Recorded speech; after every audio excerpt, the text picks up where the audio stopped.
બોટાદ મધ્યે રહેણાંક વિસ્તારમાં રહેતા સ્થાનિકો તેમજ બોટાદ ચીફ ઓફિસર વચ્ચે ઝપાઝપી સર્જાઈ હતી। બનાવની વિગત એવી છે કે બોટાદના રહેણાંકી વિસ્તારમાં બોટાદ નગરપાલિકા તરફથી મળતી પ્રાથમિક સુવિધાનો અભાવ છે, જેના કારણે આ વિસ્તારના લોકો ચીફ ઓફિસરને રજૂઆત કરવા ગયા હતા। વિસ્તારની મહિલાઓ દ્વારા નગરપાલિકા તરફથી મળતી પ્રાથમિક સુવિધાનો અભાવ હોવાથી આ બાબતે રજૂઆત કરવામાં આવી હતી। આ રજૂઆત દરમિયાન ઉગ્ર બોલાચાલી થવા પામતા ઝપાઝપી પણ થઈ ગઈ હતી। ઉગ્ર બોલાચાલી થતા મામલો ઉગ્ર બનેલ હતો અને આ મામલો ઉગ્ર બનતા બોટાદ ચીફ ઓફિસર દ્વારા પોલીસ બોલાવવામાં આવી હતી। વધુ કોઈ ઘટના ન બને તે બાબતને લઈને બોટાદ પોલીસ દ્વારા લોકોની અટકાયત કરી પોલીસ સ્ટેશન લઈ જવામાં આવ્યા હતા। મળતી વિગત મુજબ બોટાદ ચીફ ઓફિસર દ્વારા બોટાદ પોલીસ સ્ટેશનમાં ફરિયાદ નોંધવામાં આવી છે, તેમજ વધુ તપાસ બોટાદ પોલીસ ચલાવી રહી છે। આજે બપોરે એક વિસ્તારનું ટોળું થોડુંક ઇરાદાપૂર્વક કાળુભાઈ રાઠોડ, શૌકત અલી, બીજો કોઈ છોકરો હતો અને 3-4 મહિલાઓ ગણતરીપૂર્વક હુમલો કરેલો એની ફરિયાદ કરી છે। મારા એક બીજા કર્મચારીને પણ માર્યો છે। Okay, thank you. ફરિયાદ દાખલ થયેલી એફઆઈઆરમાં જોઈ લેજો।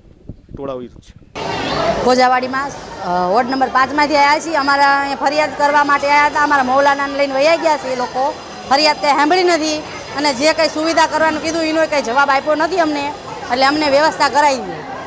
કેવા પ્રકારની ફરિયાદ હતી તમારી? પાણી 20 દિવસે આવ્યું નથી, હજી રોડ ખોદીને વયા ગયા છે 15-20 દિવસથી।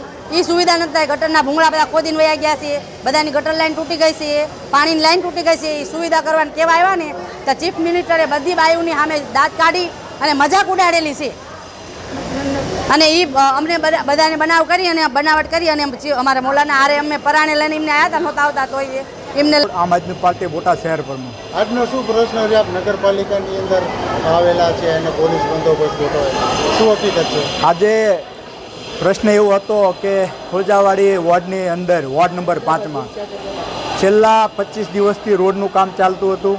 ત્યારે અમે ચીફ ઓફિસરને 2 વખત રજૂઆત કરી। સાહેબે એવું કીધું કે ભાઈ કામ ચાલુ થઈ જાય છે, તમે એજન્સીને પૂછી લો।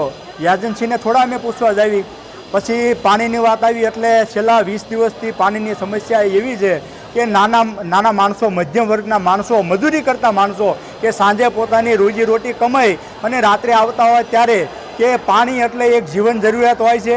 ત્યારે મહિલાઓ મોટી સંખ્યામાં નગરપાલિકા મારી સાથે, એટલે કે હું બોટાદનો પ્રમુખ હોય અને મારે સૂચના મુજબ લોકોના સમસ્યા હોય એટલે નગરપાલિકા સુધી આવવું હોય, 100% આવવું પડતું હોય છે। ત્યારે મેં ચીફ ઓફિસરને રજૂઆત કરી કે સાહેબ જે રોડનું કામ ચાલુ છે 25 દિવસથી, જે એનો પરિપત્ર નિયમ મુજબ કે 8 દિવસમાં પૂર્ણ થતું હોય છે, તે આજે 1 મહિનો થયો છે અને જે નાના માણસો છે કે 70 થી 80 વર્ષના એક માણસને કાલે પગ ભાંગી ગયો એવી મેં રજૂઆત કરી। એટલે સાહેબે એવું કીધું કે મારા ચેમ્બરની અંદર આટલી બધી મહિલાઓ અને તમે પ્રમુખ આવ્યા છો, એનો પોતાનો મોબાઈલ કાઢી અને પોલીસ સ્ટેશન ફોન કરી દો, આવી ધમકી દેવામાં આવી। અમે કંઈ સાહેબને કીધું નથી, અમે રજૂઆત કરી છે। સાહેબે મને એવું કીધું કે મારો મોબાઈલ શહેર પ્રમુખ લઈ ગયા, મારી પાસે મોબાઈલ મારો પોતાનો છે, હું એના ફોનને અડ્યો નથી।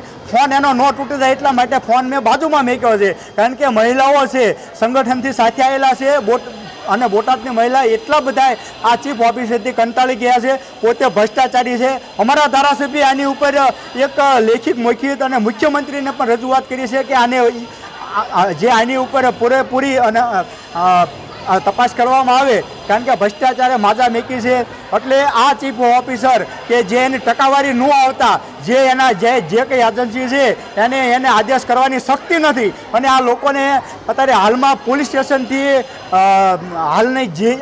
હાલની જે કંઈ બોટાદની પોલીસ છે એને બોલાવી અને પોલીસ સ્ટેશન લઈ જવાની વાત કરી રહ્યા છે। ત્યારે અમે સાહેબને પગે લાગી અને કહેવી છે કે સાહેબ અમે કોઈ ગુનેગાર નથી, અમે 302ના ગુનેગાર નથી। આ લોકો એક પોતાનો ન્યાય માગવા આવ્યા છે, નગરપાલિકામાં હક માગવા આવ્યા છે કે પોતાનો ટેક્સનો રૂપિયો ચૂકવે છે। આ કરોડો રૂપિયાની ગ્રાન્ટ પડી છે, સાહેબ તમે તાત્કાલિક રોડ કરી આપો અને પાણી આપો 4-4 દિવસે। એટલા માટે નગરપાલિકાએ આવ્યા હતા અને આ પોલીસનો પૂરેપૂરો બંદોબસ્ત લઈ જાય અને પોતે એવું કહે છે કે ભાઈ અમારા ફરિયાદ કરવી છે, ફરિયાદ કરવાની પણ છૂટી છે।